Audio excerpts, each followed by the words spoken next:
사랑은 이라는 제목으로 같이 말씀을 나누겠습니다. 오늘 로마서 5장에서 하나님의 사랑에 대해서 말씀하고 있습니다.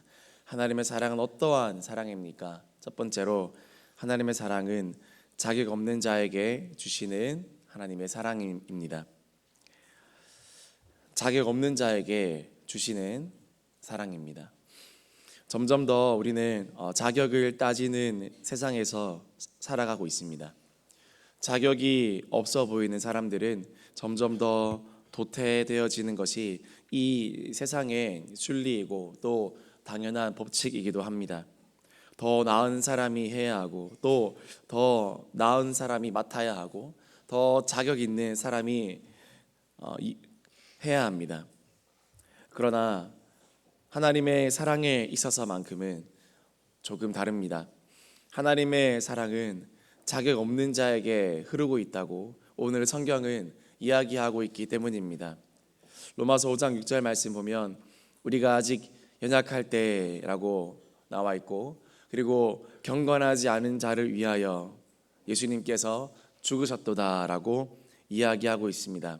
무슨 말입니까? 우리가 아직 바꿔 말하면 자격이 없을 때, 우리가 아직 부족할 때, 우리가 아직 모자랄 때 예수님께서 우리를 위하여 죽으셨다라고 이야기하고 있는 것입니다. 여기서 우리가 아직 연약할 때 연약하다라는 말은 무기력하다, 무능력하다, 나를 구원할 능력이 나에게 전혀 없고 내가 손가락 하나 까딱거림이 없다라는 그런 뜻입니다. 또 경건하지 않은 자를 위하여 죽으셨도다 그렇게 말씀하셨는데, 하나님과 조금도 상관이 없는 자들을 위해서 예수님이 죽어주셨다라고 말씀하는 것입니다. 어떻습니까? 우리의 자격 없음을 이야기하고 있지 않습니까? 그런데 5장 8절에서는 그 표현을 조금 더 확장시킵니다. 로마서 5장 8절 말씀 보면 우리가 아직 죄인 되었을 때라고 이야기합니다. 우리가 아직 죄인 되었을 때 그리스도께서 우리를 위하여 죽으심으로 하나님께서 우리에 대한 자기의 사랑을 확증하셨느니라. 우리가 아직 죄인 되었다는 것은 우리가 연약한 것보다 더 심화된 표현이라고 할 수 있습니다. 연약한 것을 넘어 우리가 이제는 죄인의 지경에 이르렀지만 예수님은 우리를 위하여 죽어주셨다. 왜 그럴까요? 하나님의 사랑을 확증하기 위해서였다고 말씀하고 있습니다. 우리가 만약에 잘하고 또 잘나서 하나님이 우리를 사랑해 주셨다면 아마 사랑의 확증으로는 미약할 것입니다. 부족할 것입니다. 왜냐하면 잘하는 사람은 누구나 좋아할 수 있고 잘하고 있는 사람은 누구나 사랑할 수 있기 때문입니다. 그러나 우리가 연약하고 또 심지어 죄인이었는데도 불구하고 사랑하셨다면 그분의 사랑은 확실한 것입니다. 어려울 때 친구가 진정한 친구라고 했던가요? 사랑받을 만한 자격이 없을 때 우리는 사랑받았습니다. 그렇다면 그 사랑은 진짜 사랑이 아니겠습니까?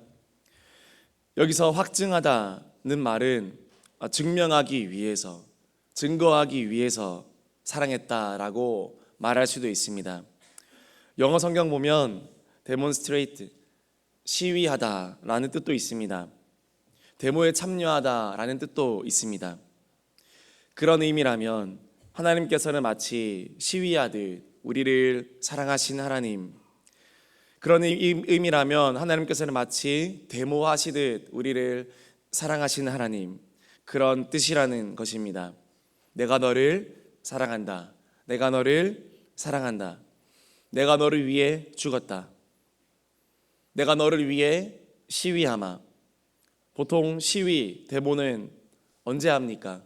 어떤 세력들을 무너뜨리고 싶을 때, 또 어떤 것들을 없이 하고 싶을 때, 끌어내리고 싶을 때 보통 시위하거나 데모합니다.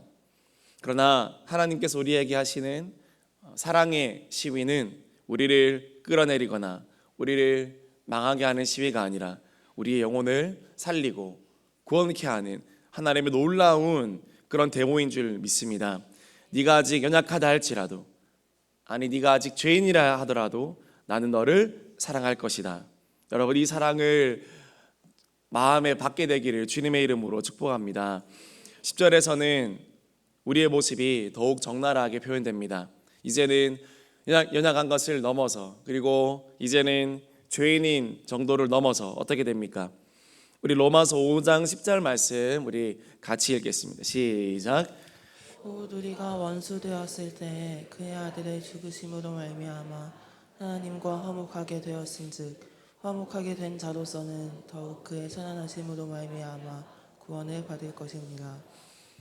곧 우리가 원수 되었을 때라고 이야기합니다. 연약한 것을 넘어, 죄인을 넘어 이젠 우리는 주님 앞에 원수의 단계까지 이르게 되었습니다. 원수는요, 절대 용서할 수 없는 대상입니다. 원수는 말 그대로 원수이기에 용서의 여지가 없는 사람인 것입니다. 그러나 어떻습니까? 주님의 사랑은 그런 원수들을 향해서 더욱 더 불타고 있습니다. 주님의 사랑은 오히려 더 그럴수록 더 강하게 우리를 붙들어 주시는 사랑인 것입니다. 우리가 원수 되었을 때 그 아들의 죽으심으로 말미암아 하나님과 화목하게 되었다라고 말씀하고 있습니다. 여러분, 이것이 바로 주님의 사랑입니다. 자격 없는 자에게 자격을 주시는 하나님의 사랑인 것입니다. 이 사랑을 경험한 자들은 어떨까요? 교만할 수 있을까요? 절대 그럴 수 없습니다. 겸손해질 수밖에 없습니다. 이 사랑을 경험한 자들은 하나님을 섬기지 않을 수 없습니다. 이 사랑을 경험한 자들은 하나님을 사랑하지 않을 수 없습니다. 이 자격 없는 자에게 흘러가는 주님의 이 사랑을 저와 여러분들이 인정하고 받아들여지게 되기를 주님의 이름으로 축원합니다. 두 번째로, 하나님의 사랑은 계산하지 않는 사랑입니다. 로마서 5장 우리 7절 말씀 우리 같이 읽겠습니다. 시작. 의인을 위하여 죽는 자가 쉽지 않고 선인을 위하여 용감히 죽는 자가 혹 있거니와. 의인을 위하여 죽는 것도 쉽지 않고 선인을 위하여 용감히 죽는 자가 혹 있거니와. 어떻게 죄인을 위해서 죽어주겠습니까? 그러나 하나님은 죄인인 나를 위해서 죽어주셨습니다. 대가를 바라지 않는, 계산하지 않는 하나님의 사랑인 것입니다. 상대방에 대해서는 전혀 계산하지 않았습니다. 오히려 사랑을 해야 할 당신 자신에 대해서는 매우 많은 계산과 값을 치루어야 하는 사랑이었음에도 불구하고 주님은 우리에게 계산을 맡기지 아니하시고 친히 그 모든 것을 자기가 담당하신 사랑이었습니다. 여러분, 이것과 가장 비슷한 사랑이 무엇입니까? 바로 자녀를 향한 부모님의 사랑이지 않습니까? 자녀들에게는 전혀 계산하지 않고 내가 자녀를 위해서 어떻게 살아야 될지를 철저하게 계산할 뿐입니다. 자녀에게 전가하지 않습니다. 자녀에게 떠맡기고 떠넘기지 않습니다. 오직 어미로서 또 아비로서 감당해야 할 책임만, 그 계산만 생각할 뿐입니다. 왜요? 사랑하기 때문에 그렇습니다. 그런데 이 하나님의 사랑, 또 이 부모의 사랑, 이 둘 사이의 사랑에는 공통점이 있습니다. 바로 머리로 하는 사랑이 아니라 가슴으로 하는 사랑이라는 것입니다. 사랑은 머리로 배우는 것이 아니라 가슴으로 배우는 것이죠. 내가 계산되지 않고 또 이해 타산이 맞지 않아도 사랑하는 사랑입니다. 사람들은 흉악범들을 미워합니다. 그러나 유일하게 그 흉악범을 위해서도 눈물 흘리고 있는 한 사람이 있습니다. 누굴까요? 바로 그 어미입니다. 도저히 용납할 수 없는 흉악범이지만 세상이 손가락질하는 절대 존재하지 말아야 할 흉악범이지만 그 사람을 낳은 그 어미는 그 흉악범을 위해서 유일하게 눈물을 흘립니다. 우리는 그 눈물을 이해할 수 없고 그 눈물을 용인할 수도 없지만 자신이 낳았기 때문에 그 어미는 그 자식을 위해서 눈물을 흘릴 수밖에 없습니다. 그것은 바로 하나님의 사랑과 여러분 동일합니다. 저와 여러분은 비방자요, 박해자요, 폭행자였다고 사도 바울은 분명히 이야기하고 있습니다. 그런데 그런 저와 여러분을 위해서 그런 성도들을 위해 주님이 눈물 흘리셨다라는 사실을 아십니까? 왜냐하면 사랑은 머리로 하는 것이 아니라 가슴으로 하기 때문입니다. 역사상 자녀를 잘 양육한 훌륭한 부모님들 중에서 보아도 많이 학식으로 많이 배운 부모님들은 그리 많지 않습니다. 좋은 학교로 나온 것도 아닙니다. 그러나 그들은 어떻게 그들의 자녀를 양육했습니까? 사랑으로, 헌신과 희생으로, 그리고 기도와 사명으로 양육한 부모님들이었습니다. 지식의 수준과 상관없이 자녀들을 그들은 위대하게 양육했습니다. 머리순으로 양육하는 것이었다면, 지식순으로 양육하는 것이었다면 아마 그런 일은 일어나지 않았을 것입니다. 그러나 가슴으로, 또 사랑으로, 또 헌신과 희생으로 양육하였기 때문에 그들의 자녀들도 사람들이 생각하는 그 이상으로 자라주게 되었다라는 것입니다. 교회의 많은 본질적인 사역들도 이와 비슷합니다. 영혼사역, 영혼사랑, 교회사랑, 교회사역 머리로 진행하기 시작하면 너무너무 힘든 것입니다. 문제가 너무 많이 생기는 것입니다. 그러나 주님의 심정으로 사랑하고 때로는 이해되지 않는다 할지라도 주님의 심정으로 품으면 하나님께서 풀어가시고 하나님께서 책임져 주시고 하나님이 대신 계산해 주실 줄 믿습니다. 내가 계산하지 않는다면 여러분 하나님이 계산해 주십니다. 그것이 성경의 계산법입니다. 너가 계산하냐? 너가 계산해? 그럼 나는 너의 인생을 위해 계산해 주지 않겠다. 그러나 너가 계산하지 않고 나를 위해 산다면 나는 너를 위해서 철저하게 계산하여 너에게 축복으로 갚아주겠다. 여러분 그것이 하나님의 말씀인 줄 믿으시기를 바랍니다. 여러분 똑똑한 것으로 치면 하나님은 가장 똑똑하신 분이십니다. 그러나 그분은 어떻게 살았나요? 그분은 바보같이 살았고 그분은 바보같이 사랑했습니다.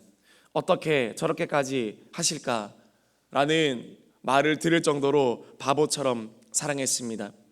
당신이 하나님이라면 그 십자가에서 먼저 내려와 보시오. 당신이 하나님이라면 너부터 먼저 구원해 보시오. 그것은 로마 병정들의 외침이었고 그들의 수준으로 외침이었지만 여러분 하나님이 그런 똑똑한 사랑을 하셨다면 우리가 과연 이 자리에 앉아 있을 수 있었을까요? 사랑은 하나님처럼 해야 됩니다. 사랑은 바보같이 해야 됩니다. 누군가가 말했나요? 사랑해라. 한 번도 사랑받지 않은 것처럼. 가장 상처받아야 할 분은 예수님이셨습니다. 왜냐하면 그분이 가장 많이 실제로 상처받았기 때문입니다. 그분은 피 흘리고 그분은 찢기셨고 그분은 조롱당하셨습니다. 그러나 예수님은 오늘도 한 번도 상처받지 않은 것처럼 여전히 여러분을 사랑하시고 또 저를 사랑하고 계시고 또 이 땅의 교회들을 사랑하고 계십니다. 여러분 그것이 계산하지 않는 주님의 사랑입니다. 그분의 한량없는 계산 없는 사랑으로 인해 저와 여러분들이 구원받았다는 것을 기억하시고 우리도 누군가에게는 꼭 계산하지 말고 사랑하고 기도해주며 헌신하며 베풀어주는 그런 주님의 사랑을 닮아가기를 주님의 이름으로 축복합니다. 마지막으로 주님 하나님의 사랑은 여러분 화목해 하시는 사랑입니다. 주님의 사랑은 우리와 하나님 사이를 화목해 하시는 사랑입니다. 그냥 용서에서만 끝나는 사랑이 아니었습니다. 이런 게 있죠. 내가 널 용서해 줄게. 대신 꺼져. 이런 게 있습니다. 용서해 줄게. 그런데 나 네 얼굴은 더 이상 보지 않을 거야. 여러분 하나님의 사랑은 그런 사랑이 아니라는 겁니다. 용서뿐만 아니라 내가 너를 내 자녀 삼아 줄게. 용서할 뿐만 아니라 내가 용서했으니까 사라져라. 이제 다시 한번 마주치면 그때는 끝난다. 이제 그게 그 사랑이 아니라 내가 용서할 뿐만 아니라 내가 너를 앞으로도 영원히 볼 것이야. 네가 나에게 할 수 없는 짓을 저질렀음에도 불구하고 나는 너를 영원히 보고 싶단다. 여러분 이것이 바로 하나님이 우리에게 주신 사랑입니다. 그런데 아십니까? 여러분 화목이라는 것은 단순히 말로만 해서 될 수 있는 게 아닙니다. 화목을 위한 대가가 필요합니다. 바로 헌신과 희생입니다. 누군가가 헌신하고 누군가가 희생할 때 그 후에야 화목이 찾아오는 것입니다. 그것은 바로 예수 그리스도의 십자가였다는 것입니다. 우리 로마서 5장 우리 10절에서 11절 말씀 우리 같이 읽겠습니다. 시작. 곧 우리가 원수 되었을 때 그의 아들의 죽으심으로 말미암아 하나님과 화목하게 되었은즉 화목하게 된 자로서는 더욱 그의 살아나심으로 말미암아 구원을 받을 것이니라. 그뿐 아니라 이제 우리로 화목하게 하신 우리 주 예수 그리스도로 말미암아 하나님 안에서 또한 즐거워하느니라. 아멘. 여러분 우리가 어떻게 변화된 줄 보셨죠? 얼마나 감사합니까? 우리가 구원받았고요. 그리고 하나님과 화목하게 되었고, 그리고 이제는 우리 주 예수 그리스도로 말미암아 하나님 안에서 또한 즐거워하느니라. 이것이 하나님이 우리에게 베풀어 주신 사랑입니다. 우리를 즐겁게 하셨고 우리를 구원케 하셨습니다. 여전히 우리는 부족하지만 하나님의 사랑이 우리를 그렇게 만들었습니다. 예수님의 희생은 우리와 하나님 사이에 있는 죄의 장벽을 허물고 우리를 하나님과 화목하게 만드셨습니다. 예수님은 우리를 대신해 화목제물이 되셨고 그분을 믿는 자마다 하나님과의 관계가 회복되었습니다. 바로 대가지불이라는 것입니다. 죄의 장벽이 허물어졌다고 했죠. 마치 나라와 나라 사이에 있는 장벽, 예를 들면 베를린 장벽이 무너진 것처럼, 또는 남북한 사이에 있는 그 장벽이 무너진 것처럼 하나님과 우리 사이도 건널 수 없을 것만 같았던, 넘어갈 수 없을 것 같았던 그 장벽이 여러분 허물어졌다라는 것입니다. 누군가가 희생할 때, 누군가가 헌신할 때 그런 화목이 오게 된 것입니다. 여러분, 다가오는 이 세대에 또 통일을 바라며 자라나고 있는 우리 또 다음 세대들 가운데도 우리 대흥교회가 또 우리 다음 세대가 주님 앞에 화목제물이 되어서 주님이 기뻐하시는 대한민국이 되고 주님이 기뻐하시는 교회가 되고 주님이 기뻐하시는 우리 가정이 될 수 있기를 주님의 이름으로 축복합니다. 주님이 화목케 하셨듯 여러분이 가는 곳마다 화목이 일어나기를 소망합니다. 여러분의 가정에서, 여러분의 직장에서, 여러분의 사역의 현장에서 그 어느 것보다 화목을 추구하시기를 바랍니다. 화목하지 않으면 예배 드리러 나오지도 말라. 사실 그것이 예수님의 직언이었습니다. 너가 예배 드리려 전에 먼저 화목하고 먼저 용서하고 먼저 사랑할 때 예배가 시작될 수 있다라는 것입니다. 주님의 사랑은 바로 화목케 하는 사랑이었습니다. 연합케 하는 사랑이었습니다. 그러나 그 뒤에는요, 대가지불이 반드시 있었습니다. 여러분이 여러분의 가정 안에서, 여러분의 현장에서 남모르게 대가지불할 때, 사랑의 대가지불, 눈물의 대가지불, 수고와 헌신과 또 대신 짐의 대가지불을 감당할 때, 여러분 어느새 우리도 모르게 주님 주시는 화목이 깃들게 되어지고 임하게 될 줄 믿습니다. 그 사랑이 저와 여러분들에게 나타나기를 주님의 이름으로 축복합니다. 말씀 정리합니다. 하나님의 사랑은 어떤 사랑이라 하였나요? 자격 없는 자에게 주시는 사랑이라 했습니다. 그리고 계산하지 않는 사랑이라고 했습니다. 그리고 화목케 하시는 사랑이라고 했습니다. 이 사랑을 내가 받았을 뿐만 아니라 이제는 흘려보낼 수 있는 우리 대형의 모든 아름다운 성도님 되시기를 주님의 이름으로 기도합니다. 우리 같이 찬양하겠습니다. 불렀던